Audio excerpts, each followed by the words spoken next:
So in today's video, we're going to be working on this 2008 Honda CRV.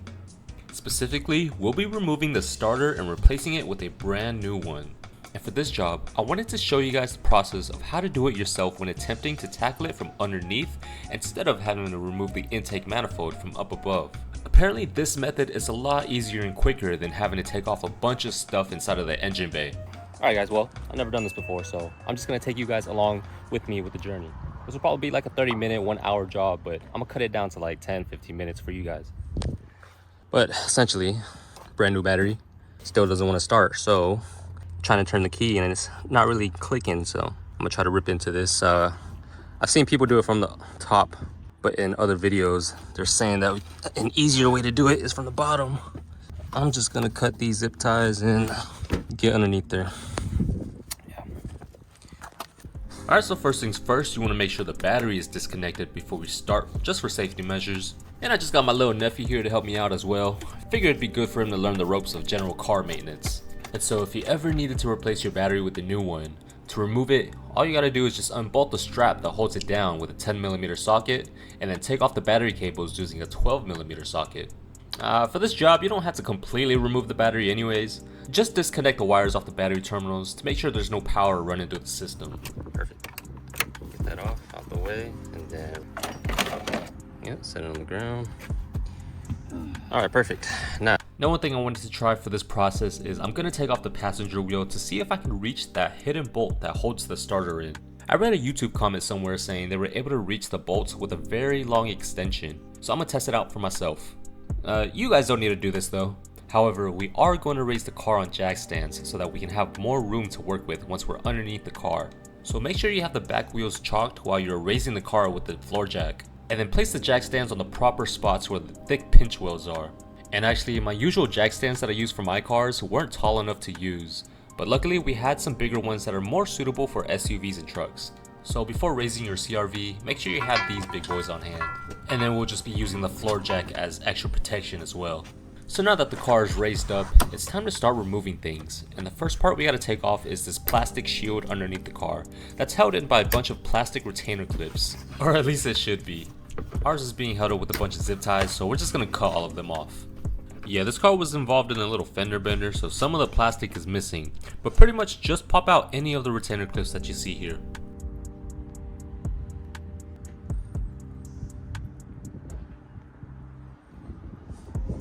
Not only were there plastic tabs on the bottom, but there were some in the wheel wells too. So don't forget to take those off if you were confused on why it hasn't dropped yet. We just popped them off using a flathead, but doing so could easily break these plastic fasteners, especially if you're not careful. Okay, well, I just fully broke those off, so I'm gonna have to get new ones. Anyways, got that side off, and then you got pop both of them out.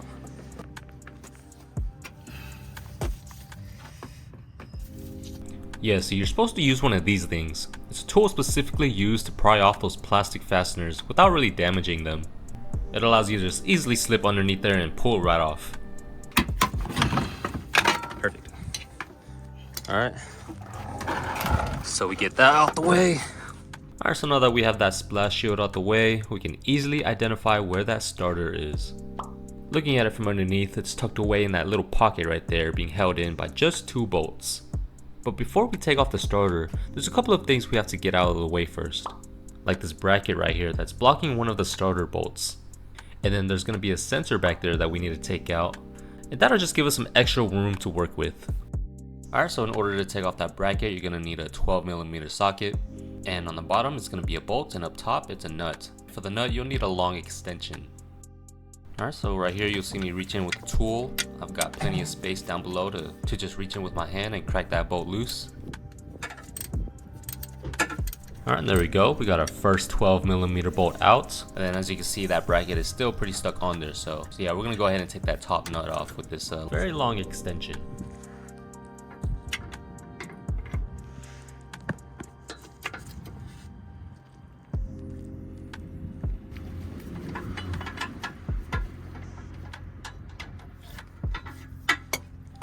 Okay, well we got both the bolt and the nut off, so this bracket is free to move around, and we're just gonna slide it out of the way. thus revealing that 17mm bolt that's on that starter. Now the next step in this process is we gotta take that knock sensor out that's hiding behind over there. This was pretty annoying to get to. It's just a very tight, cramped space, and you're gonna have to shove your hand up there to take this thing off. But anyways, here's a zoom in of it. It's just a simple clip that you gotta undo, press down on that little tab and then pull it off. And then after that, we'll have to fully take it off with a 27mm socket. Yeah guys, if you guys have large hands, I'm not too sure if doing this job from the bottom was for you. I really had to just get up in there and use both hands actually. Like I said, it's a very cramped space. It's a little awkward getting tools up in there. But anyhow, I was finally able to get that clip off of there, and yeah, I'm just gonna move it out the way because in a second here, we're gonna have to get a 27mm socket onto that thing and crack it loose. But first of all, that wire harness is a little in the way, so we're gonna have to unclip it before getting a tool up there. Yeah, that harness is actually clipped into the starter with just a zip tie. So you can either just try to pop it out of that tab or cut that zip tie, which I did. Yeah, it was a lot easier just to cut it off, and I'll just have to replace that zip tie once we install a new one.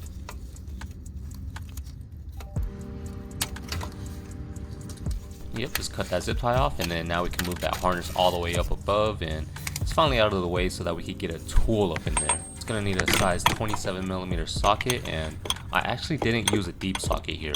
I switched it out for a shorter one because of how cramped it is up there. I was just barely able to get the tool on there, and there's barely any room to crank it as well. So good thing is all you need to do is crack it loose, and then right there you could just kind of, you know, finger spin it out.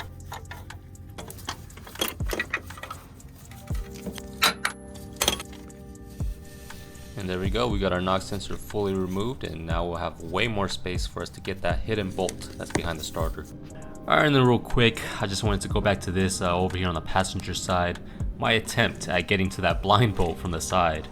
As you can see, there's not really anywhere to insert an extension, so I mean, I don't know, maybe we could weave it in between here and then, oh, we'll just see where this goes.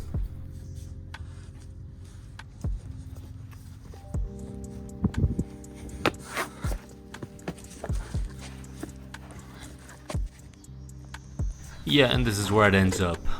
Not quite at where we wanted. It's not even close to getting to any of the bolts. So, yeah, I think that YouTube comment was just full of crap. But anyways, let's get back to it. I've got a deep 14mm socket right here. This is to get the bolt that's behind the starter. This is the blind bolt that makes this process a lot longer than it needs to be. Essentially, you just gotta feel around and kind of make out where that bolt is behind that starter, just with your fingertips. And then try to throw that socket onto there, and then after that we got to get the tool on there. Yep, it's just a very cramped space, and you know, if you got big hands, I can see you struggling with this. Luckily I was able to get the tool in there, and again, it's in a tight spot, so there's kind of minimal space to crank it, especially with all of this in the way. For example, the subframe. Dealing with this part was quite frustrating, but basically I was looking for a wrench that was just the right size to kind of slip over the wrench and give me some leverage so that I can pull upwards and crack that bolt. And that bolt back there is actually pretty long, so it does have a lot of play whenever you're trying to, you know, give it some tension and trying to crack it. But surely enough, I was able to get it, and once it's finally loose, you can go ahead and wrench it out just like normal.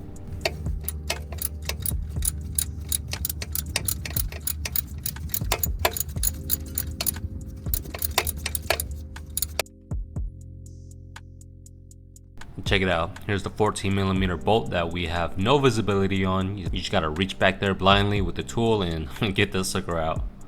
And basically this is what the setup looks like when trying to remove it.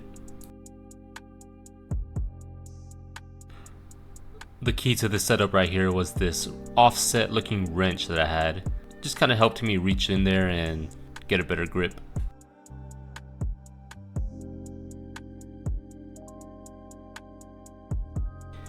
And finally, the last bolt will be taken off. You just need a 17mm size socket, and yeah, just reach up in there and crack it loose. This was the easiest of them all, and the last bolt that's just holding in the starter.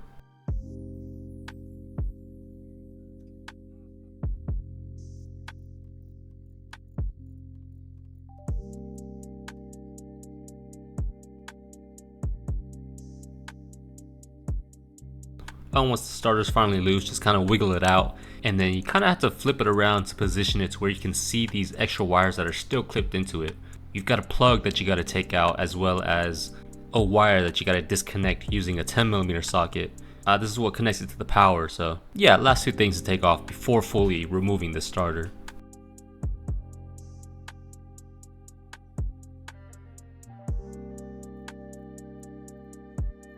And then once you got everything taken off, you can finally slip it out and you've got your old starter out of the car.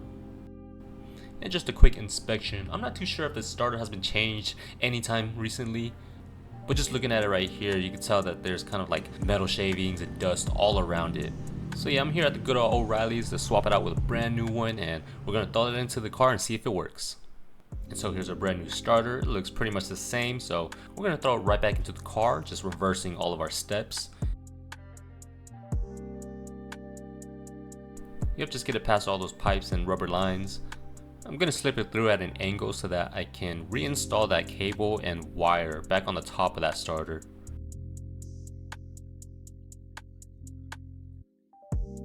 And then right here I've got both of those back onto the starter. It's now stuck at an awkward position. You just got to rotate it and kind of just stuff it back in there, back into the grooves. But also getting that hidden bolt back in there, it's a little tricky. So what I found that works is that before fully fitting the starter back in, you want to slide the hidden bolts into the starter first and then raise both of them up into position. Then once everything's aligned, you want to put in the first 17mm bolt in the front. And that way the hidden bolt will already be aligned, and then you can get your tool back there and start tightening it up.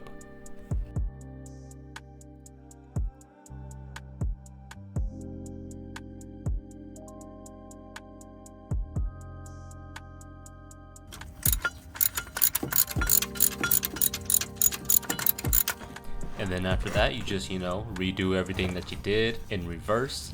Throw the knock sensor back in, hand screw it in and then torque it down, then plug it back up.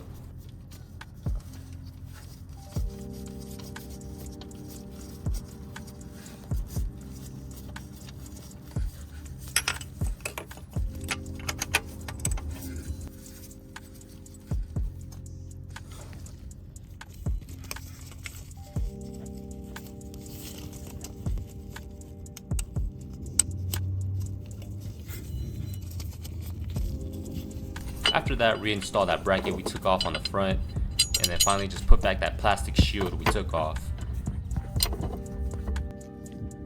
And then while I was at O'Reilly's getting a new starter, I went ahead and got me some new plastic retainers as well. I just replaced all the ones that were missing anyways.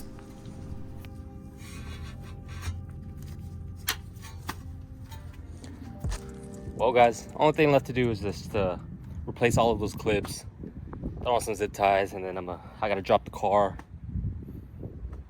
throw the battery back inside, and we'll try to start her up. So all right, got a battery back in, car's back on the floor, everything's torqued down. Let's go ahead and start her up, see if this brand new starter works. If not, then we just did all of that for nothing.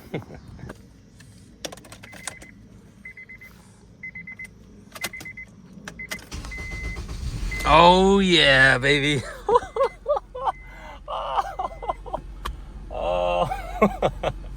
Oh, that was so tiring. I'm not even gonna lie to y'all.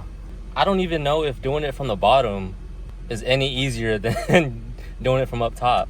I think next time I ever do this, I might try to do it from up top and just take the intake manifold off. And yeah, I don't know, that blind bolt, that's the real kicker. That thing, that's really what made this entire process take forever. But hey, I'm so glad that the car works now. Got a brand new battery inside of there, brand new starter. Let's hope the alternator stays alive for the next 10 years. Ooh, I did not want to do that anytime soon. All right, guys. Hey, if you guys have a 2008 CRV and we're wanting to do your starter at home, let it be known it's possible. If I could do it, you could do it too. Now that I finally got that done, I can go back to focusing on my 300ZX. As you guys know, I'm going to be throwing in a new fuel filter. No, not fuel filter. I got to throw in a new fuel pump inside of this thing because, it hasn't been running for 5 years, and it's most likely that thing has went to crap. The next episode you'll see this in, I'm going to be dropping the entire fuel tank, try to clean that out, get all of that nasty gunk out. There's probably some gunk in there, so drop the tank, clean it out, get that fuel pump out, and then replace all of that. And if none of that works, then I'll check the relays and whatnot. Hey, I'll see you guys. Thanks for watching.